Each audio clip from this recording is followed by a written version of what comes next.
നേർവേദി പ്രഭാഷണ പരമ്പരയിലേക്ക് ഏവർക്കും സ്വാഗതം. സുവിശേഷകൻ കുഞ്ഞുമോൻ തോട്ടപ്പള്ളി ഇപ്പോൾ നിങ്ങളുമായി ദൈവവചനം പങ്കുവെക്കുന്നു. ശ്രദ്ധിച്ചാലും.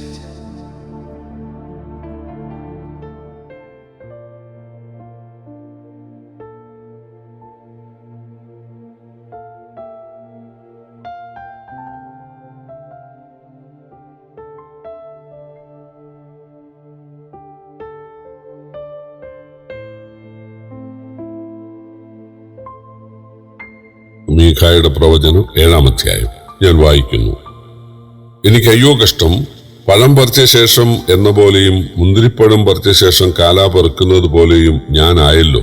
തിന്മാൻ ഒരു മുന്തിരിക്കുലയുമില്ല, ഞാൻ കൊതിക്കുന്ന അത്തിയുടെ തലപ്പഴവുമില്ല. ഭക്തിമാൻ ഭൂമിയിൽ നിന്ന് നശിച്ചുപോയി, മനുഷ്യരുടെ ഇടയിൽ നേരുള്ളവൻ ആരുമില്ല.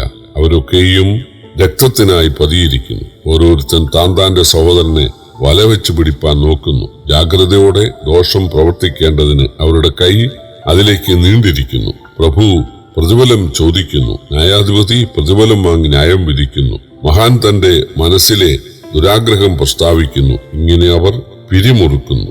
അവരിൽ ഉത്തമൻ മുൾപടർപ്പ് പോലെയും നേരുള്ളവൻ മുൾവേലിയേക്കാൾ വല്ലാത്തവനും തന്നെ. നിന്റെ ദർശകന്മാർ പറഞ്ഞ ദിവസം, നിന്റെ സന്ദർശന ദിവസം തന്നെ വരുന്നു. ഇപ്പോൾ അവരുടെ പരിഭ്രമം വന്നു ഭവിക്കും. കൂട്ടുകാരനെ വിശ്വസിക്കരുത്, സ്നേഹിതനിൽ ആശ്രയിക്കുകയും അരുത്. നിന്റെ മാർവിടത്ത് ശയിക്കുന്നവളോട് പറയാതെ വണ്ണം നിന്റെ വായുടെ കഥ കാത്തുകൊള്ളുക. മകൻ അപ്പനെ നിന്ദിക്കുന്നു, മകൾ അമ്മയോടും മരുമകൾ അമ്മാവിയമ്മയോടും എതിർത്ത് നിൽക്കുന്നു. മനുഷ്യന്റെ ശത്രുക്കൾ അവന്റെ വീട്ടുകാർ തന്നെ. ഞാൻ യഹോവയിലേക്ക് നോക്കും, എന്റെ രക്ഷയുടെ ദൈവത്തിനായി കാത്തിരിക്കും. എന്റെ ദൈവം എന്റെ പ്രാർത്ഥന കേൾക്കും. എന്റെ ശത്രുവായവളെ എന്നെ ചൊല്ലി സന്തോഷിക്കരുത്. വീണുവെങ്കിലും ഞാൻ വീണ്ടും എഴുന്നേൽക്കും. ഞാൻ ഇരുട്ടത്തിരുന്നാലും യഹോവ എനിക്ക് വെളിച്ചമായിരിക്കുന്നു. യഹോവ എന്റെ വ്യവഹാരം നടത്തി എനിക്ക് ന്യായം പാലിച്ച് തരുവോളും ഞാൻ അവന്റെ ക്രോധം വഹിക്കും. ഞാൻ അവനോട് പാപം ചെയ്തുവല്ലോ. അവൻ എന്നെ വെളിച്ചത്തിലേക്ക് പുറപ്പെടുവിക്കുകയും ഞാൻ അവന്റെ നീതി കണ്ട് സന്തോഷിക്കുകയും ചെയ്യും. എന്റെ ശത്രു അത് കാണും. നിന്റെ ദൈവമായ യഹോവ എവിടെയെന്ന് എന്നോട് പറഞ്ഞവളെ ലജ്ജ മൂടും. എന്റെ കണ്ണ് അവളെ കണ്ട് രസിക്കും. അന്ന് അവളെ വീഥികളിലെ ചെളി പോലെ ചവിട്ടിക്കളയും. നിന്റെ മതിലുകൾ പണിവാനുള്ള നാൾ വരുന്നു. അന്നാളിൽ നിന്റെ അതിർ അകന്ന് പോകും. അന്നാളിൽ അശൂരിൽ നിന്ന് മിസ്രയീം പട്ടണങ്ങളിൽ നിന്നും, മിസ്രയീം മുതൽ നദി വരെയും സമുദ്രം മുതൽ സമുദ്രം വരെയും പർവ്വതം മുതൽ പർവ്വതം വരെയും അവർ നിന്റെ അടുക്കൽ വരും. എന്നാൽ ഭൂമി നിവാസികൾ നിമിത്തവും അവരുടെ പ്രവൃത്തികളുടെ ഫലം ഹേതുവായും ശൂന്യമായി തീരും. കർമ്മേലിന്റെ മധ്യേ കാട്ടിൽ തനിച്ചിരിക്കുന്നതും നിന്റെ അവകാശമായ നിന്റെ ജനമായ ആട്ടിൻകൂട്ടത്തെ നിന്റെ കോൽ കൊണ്ട് മേയിക്കണമേ. പുരാതന കാലത്തെന്ന പോലെ അവർ ബാശാനിലും ഗിലെയാദിലും മേഞ്ഞുകൊണ്ടിരിക്കട്ടെ. നീ മിസ്രയീം ദേശത്തുനിന്ന് പുറപ്പെട്ട കാലത്തെന്ന പോലെ ഞാൻ അവനെ അത്ഭുതങ്ങൾ കാണിക്കും. ജാതികൾ കണ്ടിട്ട് തങ്ങളുടെ സകല വീര്യത്തിലും ലജ്ജിക്കും. അവർ വായ്മേൽ കൈവയ്ക്കും, ചെകിടരായി തീരുകയും ചെയ്യും. അവർ പാമ്പ് പോലെ പൊടിനക്കും, നിലത്തെ ഇഴജാതി പോലെ തങ്ങളുടെ ഗുഹകളിൽ നിന്ന് വിറച്ചുകൊണ്ട് വരും. അവർ പേടിച്ചുകൊണ്ട് നമ്മുടെ ദൈവമായ യഹോവയുടെ അടുക്കൽ വരികയും നിന്നെ ഭയപ്പെടുകയും ചെയ്യും. അകൃത്യം ക്ഷമിക്കുകയും തന്റെ അവകാശത്തിൽ ശേഷിപ്പുള്ളവരോട് അതിക്രമം മോചിക്കുകയും ചെയ്യുന്ന നിന്നോട് സമനായ ദൈവം ആരുള്ളൂ? അവൻ എന്നേക്കും കോപം വെച്ചുകൊള്ളുന്നില്ല. ദയയിലല്ലോ അവന് പ്രസാദമുള്ളത്. അവൻ നമ്മോട് വീണ്ടും കരുണ കാണിക്കും. നമ്മുടെ അകൃത്യങ്ങളെ ചവിട്ടിക്കളയും. അവരുടെ പാപങ്ങളെ ഒക്കെയും നീ സമുദ്രത്തിന്റെ ആഴത്തിൽ ഇട്ടുകളയും.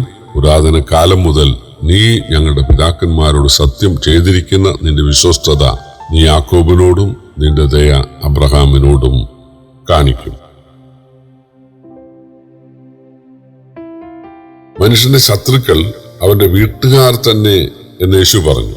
അപ്പൻ മകനോടും മകൻ അപ്പനോടും അമ്മ മകളോടും മകൾ അമ്മാവിയമ്മയോടും ഛിദ്രിച്ചിരിക്കും എന്ന് യേശു പറഞ്ഞത് ഈ മീഖാ പ്രവചനം 7-ാം അധ്യായം 6-ാം വാക്യമാണ്. ഇസ്രായേലിനെ ശിക്ഷിക്കാനുണ്ടായ കാരണങ്ങളാണ് ആദ്യ ഖണ്ഡികയിൽ. എന്നാൽ അവസാന ഭാഗങ്ങൾ അവരുടെ യഥാസ്ഥാപനവും അവരെ ഉപദ്രവിച്ച ശത്രു രാജ്യങ്ങളുടെ തോൽവിയുമാണ്. അവരുടെ ഒന്നാമത്തെ പാപം ദൈവത്തോടുള്ള ഭക്തി വിട്ടു എന്നുള്ളതാണ്. അതാണ് 2-ാം വാക്യം പറയുന്നത്. ദൈവഭക്തി വിടുക എന്നാൽ അന്യദൈവത്തിൽ ആശ്രയിക്കുക എന്നുള്ളതാണ്. തുടർന്നവർ ദൈവജനത്തിൽ എളിയവരെ പീഡിപ്പിക്കുകയായിരുന്നു. പ്രഭുവും ന്യായാധിപനും പുരോഹിതനും ഒക്കെ ഒരുപോലെ ജനത്തെ ചൂഷണം ചെയ്തു. ദൈവത്തെ സ്നേഹിക്കുന്നവർക്ക് മാത്രമേ സഹോദരനെ സ്നേഹിക്കാനായിട്ട് സാധിക്കുകയുള്ളൂ. അതൊരു സത്യമാണ്.